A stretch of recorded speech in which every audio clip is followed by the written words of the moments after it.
My name is Grace. I am 23 years old, and I live in a quiet cottage near the ocean. I looked across the heavy wooden table at the two people who gave me life, and then threw me away. My mother smoothed her silk scarf, and my father checked his expensive watch. They were smiling at me. It wasn't a kind smile. It was the smile you give a child who doesn't understand how the real world works. To them, I was still the fragile girl they kicked out on her 18th birthday with nothing but a suitcase and a lot of fear. They thought I was sitting here because I was desperate. They thought I was weak. Today was the final reading regarding my grandfather's estate. The number was staggering, $3.8 billion. I could see the greed in their eyes. They were already spending the money in their heads. They assumed they would be the ones to manage it. After all, they had spent years telling everyone I was unfit and too emotional to handle anything important. But as the attorney cleared his throat to speak, I didn't feel afraid. I felt a strange, cold calm. My parents thought they were looking at a victim. They had no idea that Grandpa William had left a final instruction that would change everything. They thought they were here to collect a fortune. They didn't know they were actually here to lose it all. But before I tell you how everything flipped, like and subscribe, drop a comment. Where are you watching from? My name is Grace. I am 23 years old. I learned very early that in my house, love wasn't free. It was something you had to buy, but I never had the right currency. My parents, Richard and Alina, were people who loved success. They loved things they could show off to their friends at the country club. They loved things that looked good on a holiday card. My brother, Daniel, was one of those things. I was not. The difference between us was clear before we were even teenagers. Daniel was loud. He was confident. If he walked into a room, he demanded attention, and my parents gave it to him gladly. If he drew a picture, my mother would frame it and put it in the hallway. She would tell everyone, "Look at the bold lines. He has such a vision." If I drew a picture, she would glance at it while checking her emails on her phone. "That's nice, Grace," she would say, her voice flat. "But maybe you should spend more time on your math homework. Art doesn't pay the bills." It wasn't just about art or math. It was about who we were. I remember one specific Tuesday when I was 12. It was raining hard. I had come home from school with a fever. I felt terrible. My head was pounding and I was shivering. I walked into the kitchen, looking for my mother. She was on the phone, laughing. Daniel was sitting at the counter, eating a sandwich. He had just failed a history test. I saw the paper on the counter with a big red F on it. "It's the teacher's fault," Daniel was saying, his mouth full. "He asks questions about things we didn't even read." My mother hung up the phone and looked at him with sympathy. "I know, honey. Mr. Henderson is too rigid. I'll send an email to the principal tomorrow. We can't have your GPA suffering because a teacher doesn't know how to do his job. Do you want some ice cream to feel better?" Then she looked at me. I was leaning against the doorframe, sweating and pale. "Grace, why are you standing there like that?" she asked. Her tone wasn't worried, it was annoyed. "I don't feel well," I whispered. She sighed. It was a long, loud sigh. "Honestly, Grace, you are always not feeling well. You're so fragile. It's just a little rain. Go upstairs and lie down. And don't get Daniel sick, he has soccer practice tomorrow." That was the dynamic. Daniel's failure was someone else's fault. My sickness was an inconvenience. As we got older, the gap became financial. It wasn't just affection anymore, it was money. When Daniel turned 16, my parents bought him a brand new sports car. It was black, shiny, and loud. They put a big red bow on it and took 100 photos for Facebook. "Our boy is hitting the road," my dad captioned it. 2 months later, Daniel crashed it. He was driving too fast and hit a mailbox and a fence. I watched from my bedroom window as my dad inspected the damage. I expected him to be furious. I expected him to yell. Instead, he slapped Daniel on the back. "It happens, son," Dad said. "Cars can be replaced. At least you were driving aggressively. That shows leadership. We'll get you a better one." A year later, I turned 16. There was no car, there was no party. "We think it's better if you focus on your studies," my dad told me at dinner. "You get distracted easily, Grace. A car would just be a temptation to waste time. Besides, the bus is safe." I didn't argue. I learned not to argue. Arguing just made them call me emotional. In their eyes, I was a bad investment. I was quiet, I liked to read. I volunteered at the animal shelter. I didn't care about status or networking. To Richard and Alina, this meant I was defective. They called it uneconomical. "You have no drive," my mother would tell me while I washed the dishes, a chore Daniel never had to do. "You're too soft," The world is going to eat you alive, Grace, and don't expect us to bail you out when it does. They were preparing me for failure. They wanted me to fail so they could be right. They wanted to point at me and say, "See, we told you she was weak." But I wasn't weak. I was just invisible, and being invisible gave me a lot of time to watch and a lot of time to hurt. The morning of my 18th birthday was a Tuesday. I woke up with a small knot of hope in my stomach. I knew better, but I still hoped. Maybe today would be different. 18 is a big number. It's the start of adulthood. I walked downstairs. The house was quiet. My parents were sitting at the dining table. It wasn't set for breakfast. There were no pancakes, no balloons, no presents. Instead, there was a folder. My father was wearing his business suit. My mother was dressed for a charity luncheon. They looked like they were about to conduct a merger, not wish their daughter a happy birthday. "Sit down, Grace," my father said. He didn't look up from his tablet. I sat. The chair felt cold and hard. "Happy birthday," my mother said, but she said it the way you say good morning to a stranger in an elevator. Polite but empty. "Thank you," I said. My father pushed the folder toward me. "You're 18 now. According to the law, you are an adult." "Yes," I said. "We have raised you," he continued. "We have provided food, shelter, and clothing. We have done our job. But as we have told you many times, we don't believe in supporting adults who don't show promise." I froze. "What do you mean?" "We mean that as of today, our financial obligation to you ends," my mother said. She took a sip of her coffee. "We're cutting you off, Grace."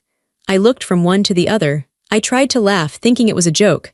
"Okay, but I'm still in high school. I have 3 months until graduation." "That's your problem to solve," Dad said. "We are done funding your lack of ambition. We've seen your grades. They're fine, but they aren't stellar. You don't have a business plan. You don't have a vision. We aren't going to pour money into a sinking ship." "Where am I supposed to go?" I asked. My voice started to shake. "You're smart enough to figure it out," Mom said. "Or maybe you aren't. This is your test. Sink or swim." "But what about Daniel?" I asked. I couldn't help it. "Daniel is 20. He's in college.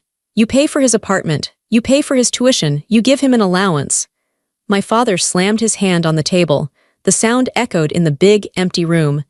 "Do not compare yourself to your brother," he shouted. "Daniel is building a future. Daniel is making connections. He is an investment. You are just existing."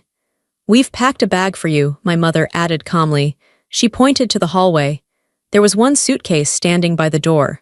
It was my old suitcase, the one with the broken zipper. "You have an hour to collect anything else you need," she said. "We're changing the locks at noon." I stared at them. They weren't angry. They weren't sad. They were indifferent. To them, this was just a business decision. They were cutting overhead costs. I didn't scream. I didn't cry. I think I was in shock. I went upstairs to my room. I packed my clothes. I packed my books. I took the photo of my grandmother, my mom's mom, who had died years ago. I left everything else. When I walked out the front door, neither of them came to say goodbye. I heard the TV turn on in the den. They were already moving on with their day. I had $75 in my pocket from babysitting. I had nowhere to go. I called my friend Sarah. I was crying so hard I could barely speak. Sarah's mom let me sleep on their couch. I stayed there for 3 weeks. I got a job at a diner washing dishes. Then I got a second job cleaning offices at night. I finished high school while working 40 hours a week. I was tired all the time. My hands were chapped from the dishwater. My back ached from scrubbing floors. Meanwhile, I saw photos on Instagram. Daniel was on spring break in Cabo. My parents had paid for the trip. He was holding a drink, laughing, surrounded by friends. I was eating instant noodles and sleeping on a couch, wondering why my own parents hated me so much. For 6 months, I didn't speak to anyone in my family. I was too ashamed and too busy trying to survive. I was renting a tiny room in a basement apartment. It smelled like mold, and the heater didn't work well, but it was mine. Then my phone rang. It was a number I didn't recognize. "Hello," I answered, wiping a table at the diner. "Grace." The voice was deep and gravelly. It was my grandfather William, my father's father. I hadn't seen Grandpa William in years. My parents rarely visited him. They said he was difficult and old-fashioned. They only went to see him on holidays, and only because he was rich. They wanted to stay in his will. "Hi, Grandpa," I said. I felt a lump in my throat. "Where are you?" he asked. "I went to your parents' house. They said you moved out. They said you wanted to explore the world. But they wouldn't give me your number. I had to hire a private investigator to find you." I almost dropped the phone. You hired an investigator. I knew they were lying, he said. Richard is a bad liar. He sweats when he lies. Grace, meet me for dinner, tonight. I'm sending a car. I tried to say no. I was wearing my work uniform. I smelled like grease. But he insisted. That night I sat across from him at a quiet steakhouse. I felt out of place. But Grandpa William didn't care. He looked at me with sharp, blue eyes. He looked old, much older than I remembered. His hands shook a little when he held his water glass. Tell me the truth, he said. Why are you living in a basement? So I told him. I told him about the birthday, the suitcase, the business verdict. I told him about the 3 jobs. I told him how they compared me to Daniel. I expected him to tell me I should apologize to my parents. I expected him to say, well, they just want you to be tough. Instead, he reached across the table and took my hand. His skin was dry and paper-thin. They are fools, he said softly. I looked up, surprised. Richard has always been a fool, Grandpa said. He thinks money is character, he thinks noise is strength. He doesn't see you, Grace. I'm not like them, Grandpa, I said. I'm not good at business. I'm not aggressive. Good, he said firmly. Aggression is cheap, true strength is quiet. You have survived, haven't you? You didn't crumble, you are working, you are paying your own way. Do you know how much respect I have for that? He squeezed my hand. Daniel asks me for money once a week, Grandpa said. He comes to my house, drinks my scotch, and asks for a loan for some new idea that will fail in a month. You never asked for a dime. I wanted to, I admitted. I was scared. But you didn't, you figured it out. From that night on, Grandpa William became my secret. We met once a week. I would go to his large, quiet estate on Sundays. We didn't talk about money. We talked about books. We talked about history. We sat in his garden and watched the birds. He was the first person to ask me what I thought about things. What is your opinion on this article, Grace? He would ask. I don't know, Grandpa. Dad always said my opinions were emotional. Your dad is an idiot, he would snap. Tell me what you feel. Feelings are information. Use them. He made me feel smart. He made me feel seen.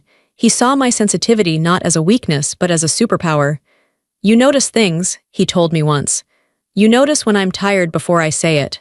You notice when the gardener is having a bad day. That is perception, Grace. That is valuable. Business isn't just about numbers. It's about people. If you understand people, you understand everything. He offered to pay for my college. I refused. I told him I wanted to do it myself. He smiled then, a real, proud smile. Stubborn, he said, just like me. He never told my parents we were meeting. Let them think what they want, he said. They are too busy looking in the mirror to notice what's happening in the real world. For 4 years, he was my anchor. He was the only family I had. The call came at 3 a.m. It was Grandpa's nurse. Grace, she said, her voice gentle. It's time, you should come. I drove my beat-up Honda to his estate. I ran up the stairs to his bedroom. He was breathing shallowly. He looked very small in the big bed. I sat beside him and held his hand. I'm here, Grandpa, I whispered. He opened his eyes. They were cloudy, but he knew me. My brave girl, he whispered. It was barely a sound. Don't let them break you. I won't, I promised. I've taken care of it, he said. Just wait. He died an hour later.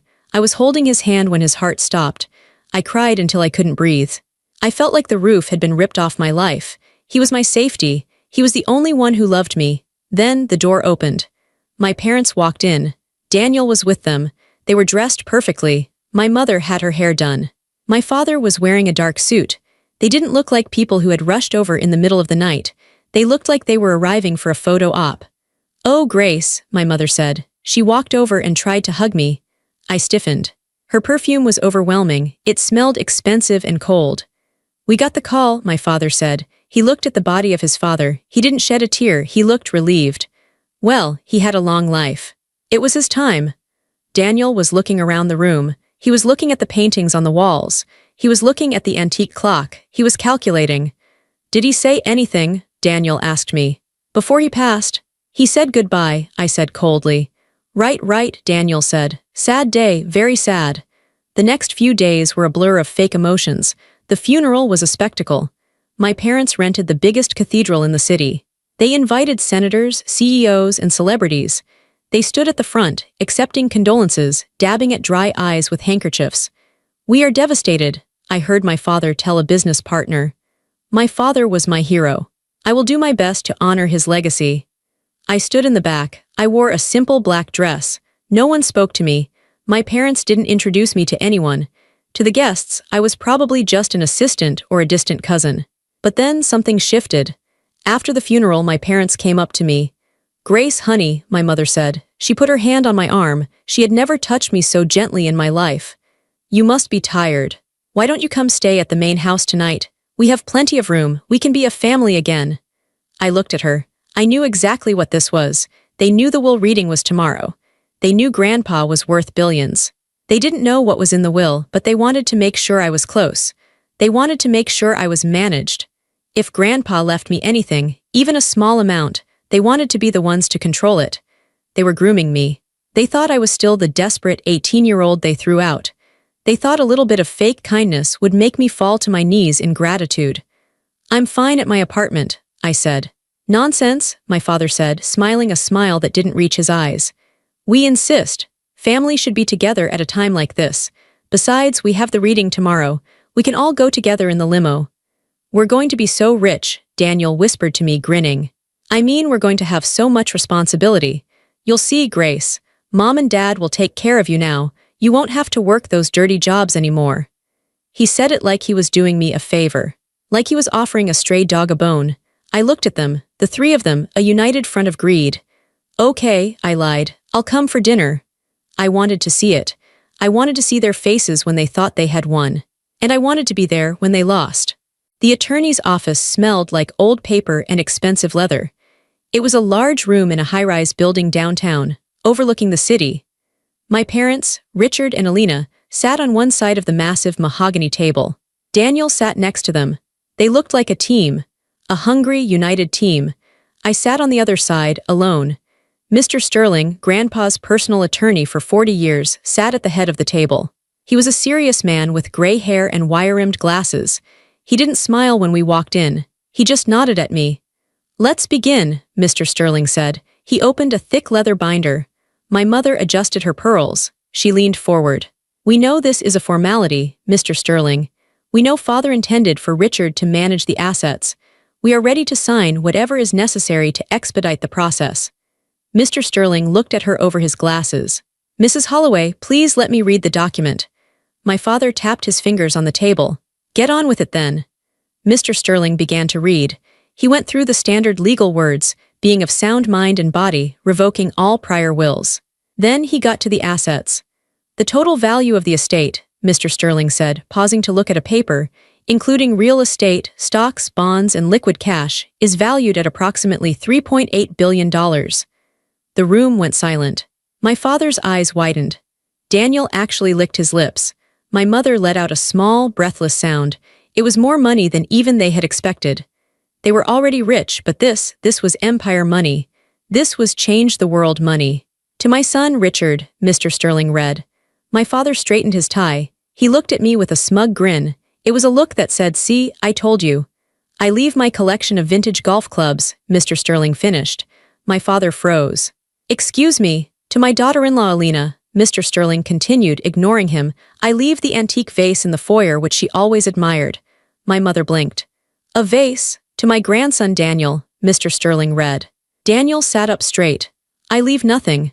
Daniel's mouth fell open. "What? That's a mistake. That has to be a mistake." "And regarding the remainder of the estate," Mr. Sterling said, his voice becoming louder and clearer.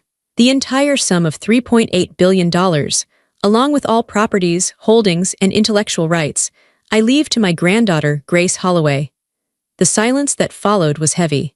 It felt like the air had been sucked out of the room. I sat perfectly still. I felt my heart hammering against my ribs, but I kept my face calm. I looked at my hands. Then the explosion happened. "This is a joke," my father said. He stood up, his face turning red. "Grace, you're giving almost $4 billion to her." He pointed at me like I was a piece of trash on the floor. "She's a child," my mother cried out. "She works as a janitor. She doesn't know the first thing about wealth management. She'll lose it in a week." "She's unstable," Daniel shouted.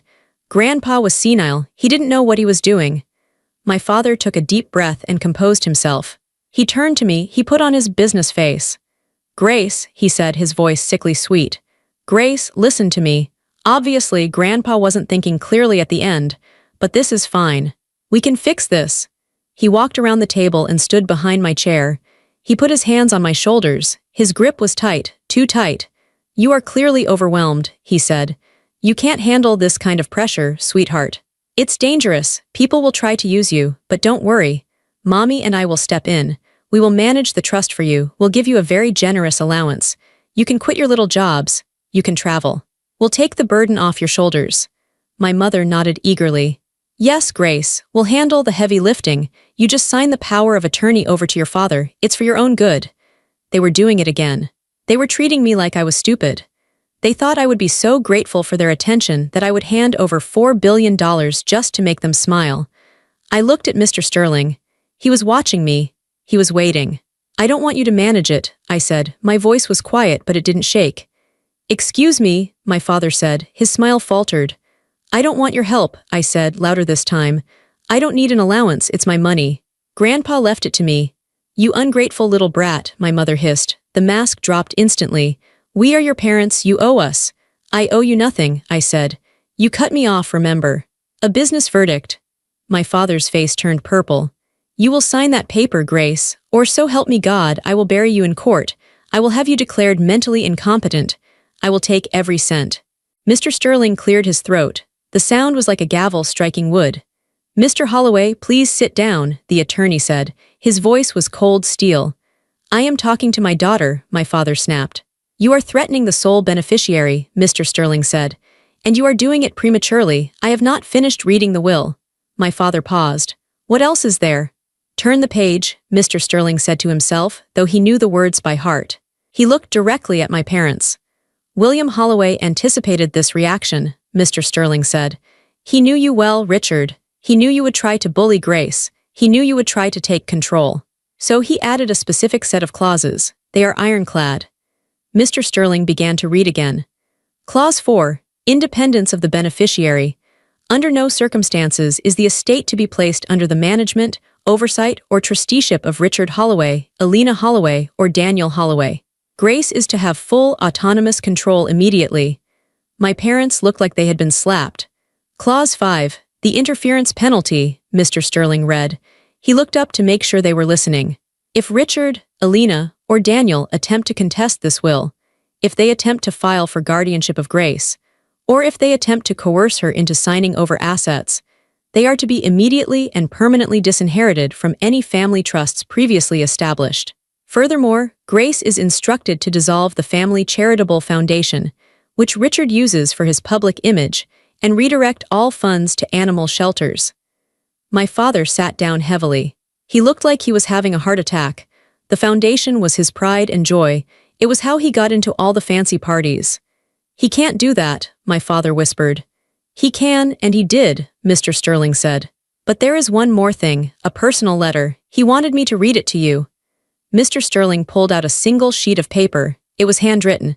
I recognized Grandpa's shaky script. Dear Richard and Alina, you are probably angry. You are probably wondering why I chose Grace. You think it is a mistake. It is not. I watched you for years.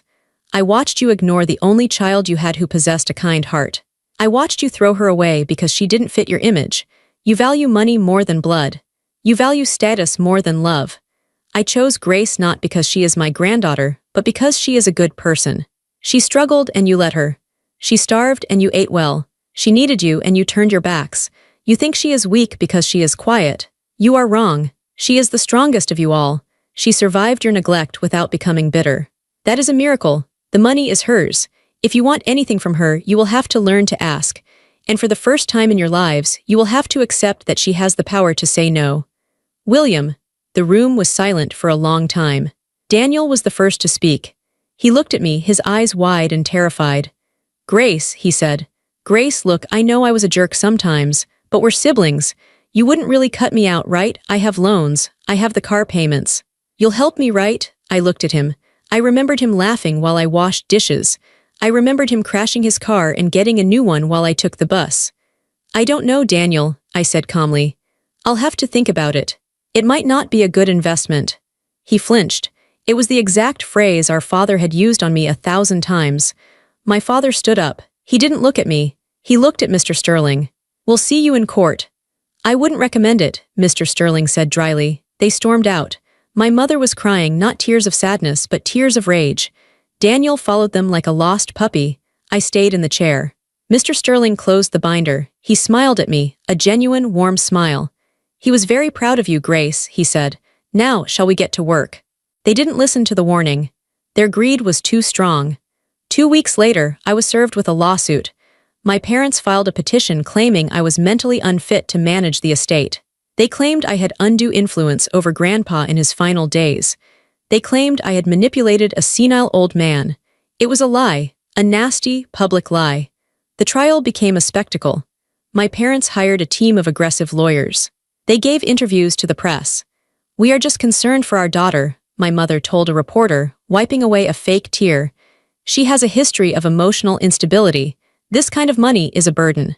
We just want to protect her. I didn't give interviews. I didn't go on TV. I just listened to Mr. Sterling. Let them talk, he said. The truth is in the evidence. The day of the final hearing, the courtroom was packed. My parents sat with their lawyers, looking confident.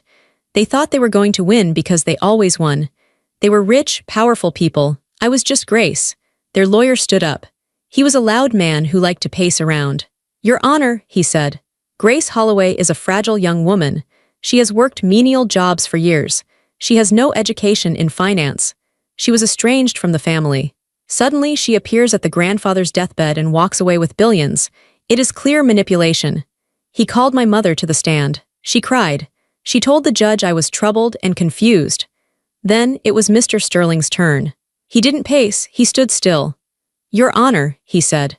The petitioners claim they are motivated by love and concern.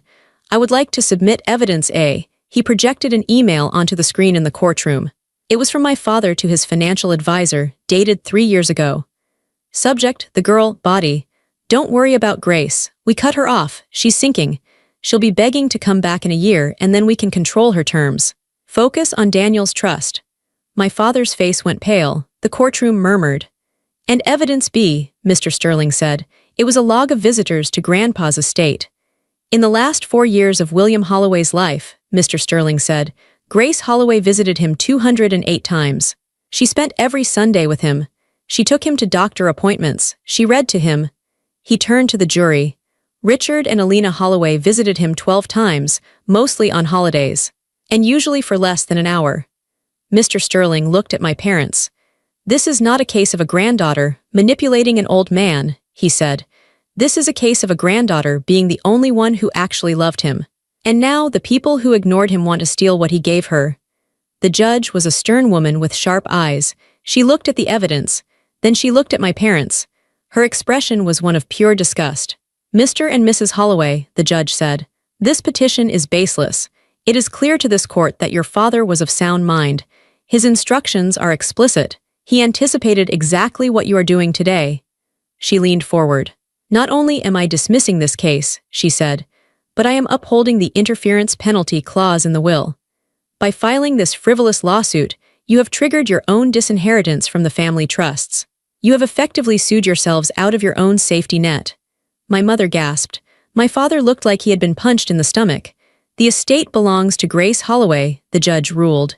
Case closed. I walked out of the courtroom. Reporters were shouting questions. Cameras were flashing. My parents were arguing with their lawyers in the corner, looking panicked. I didn't stop. I walked straight to my car. I didn't feel giddy. I didn't feel triumphant. I just felt clean. The truth was out. Everyone knew who they really were. They didn't listen to the warning. Their greed was too strong. 2 weeks later, I was served with a lawsuit. My parents filed a petition claiming I was mentally unfit to manage the estate. They claimed I had undue influence over Grandpa in his final days. They claimed I had manipulated a senile old man. It was a lie, a nasty, public lie. The trial became a spectacle. My parents hired a team of aggressive lawyers. They gave interviews to the press. We are just concerned for our daughter, my mother told a reporter, wiping away a fake tear. She has a history of emotional instability. This kind of money is a burden. We just want to protect her. I didn't give interviews. I didn't go on TV. I just listened to Mr. Sterling. Let them talk, he said. The truth is in the evidence. The day of the final hearing, the courtroom was packed. My parents sat with their lawyers, looking confident. They thought they were going to win because they always won. They were rich, powerful people. I was just Grace. Their lawyer stood up. He was a loud man who liked to pace around. "Your Honor," he said, "Grace Holloway is a fragile young woman. She has worked menial jobs for years. She has no education in finance. She was estranged from the family. Suddenly, she appears at the grandfather's deathbed and walks away with billions. It is clear manipulation." He called my mother to the stand. She cried. She told the judge I was troubled and confused. Then it was Mr. Sterling's turn. He didn't pace, he stood still. "Your Honor," he said, "the petitioners claim they are motivated by love and concern. I would like to submit evidence A." He projected an email onto the screen in the courtroom. It was from my father to his financial advisor, dated 3 years ago. Subject, the girl, body. "Don't worry about Grace. We cut her off. She's sinking. She'll be begging to come back in a year and then we can control her terms. Focus on Daniel's trust." My father's face went pale. The courtroom murmured. "And evidence B," Mr. Sterling said. It was a log of visitors to Grandpa's estate. "In the last 4 years of William Holloway's life," Mr. Sterling said, "Grace Holloway visited him 208 times. She spent every Sunday with him. She took him to doctor appointments. She read to him." He turned to the jury. "Richard and Alina Holloway visited him 12 times, mostly on holidays, and usually for less than an hour." Mr. Sterling looked at my parents. "This is not a case of a granddaughter manipulating an old man," he said. "This is a case of a granddaughter being the only one who actually loved him. And now the people who ignored him want to steal what he gave her." The judge was a stern woman with sharp eyes. She looked at the evidence. Then she looked at my parents. Her expression was one of pure disgust. "Mr. and Mrs. Holloway," the judge said, "this petition is baseless. It is clear to this court that your father was of sound mind. His instructions are explicit. He anticipated exactly what you are doing today." She leaned forward. "Not only am I dismissing this case," she said, "but I am upholding the interference penalty clause in the will. By filing this frivolous lawsuit, you have triggered your own disinheritance from the family trusts. You have effectively sued yourselves out of your own safety net." My mother gasped. My father looked like he had been punched in the stomach. "The estate belongs to Grace Holloway," the judge ruled. "Case closed." I walked out of the courtroom. Reporters were shouting questions. Cameras were flashing. My parents were arguing with their lawyers in the corner, looking panicked. I didn't stop. I walked straight to my car. I didn't feel giddy. I didn't feel triumphant. I just felt clean. The truth was out. Everyone knew who they really were. 6 months later, I found myself driving through my old neighborhood. I didn't plan to go there. I was just driving, enjoying the feel of my car, a safe, reliable SUV that I had bought with my own money. I turned onto the street where I grew up. The houses were huge and imposing. The lawns were perfectly manicured. It all looked so perfect on the outside. I stopped in front of my parents' house. It looked smaller. When I was a child, that house felt like a fortress. It felt like a prison. I used to look at those windows and feel a pit of dread in my stomach, wondering what I had done wrong, wondering why I wasn't enough. Now it was just a pile of bricks. I saw a car in the driveway, my father's car. It was dusty. He used to keep it spotless. I imagined them inside, probably sitting at that long dining table, probably arguing about money, probably blaming everyone but themselves. They were trapped in that house with their bitterness. I rolled down the window. The air smelled the same, like cut grass and sprinklers, but I felt different. I wasn't the girl with the suitcase anymore. I wasn't the victim. Grandpa William didn't just leave me money. The billions were nice, of course. They bought safety. They bought time. But his real gift was the truth. He gave me permission to see my family clearly. He gave me the evidence that I wasn't crazy, I wasn't weak, and I wasn't unlovable. He validated my reality. I realized then that I didn't hate them. Hate takes too much energy. Hate is an attachment. I felt indifference. I didn't want to punish them anymore. Life had already punished them. They had lost the only 2 people who would have loved them for free, me and Grandpa. Now they were alone with their things. I put the car in gear. My phone buzzed. It was an email from the director of the youth shelter we had just opened. "Grace, the new beds arrived. The kids are so happy. Thank you." I smiled, a real smile. I looked at the house one last time. "Goodbye," I whispered. I didn't say it with anger. I said it with relief. I drove away, watching the house shrink in my rearview mirror until it was just a speck, and then it was gone. The road ahead was wide open. The sun was setting, painting the sky in colors of purple and gold. I turned on the radio and sang along to a song I liked. I was free. I finally understood what Grandpa meant. The best revenge isn't destroying your enemies. It's living a life so full, so happy, and so complete that they simply cease to matter. I didn't take anything from them. I just stopped letting them take from me. And for the first time in my life, I chose peace on my own terms.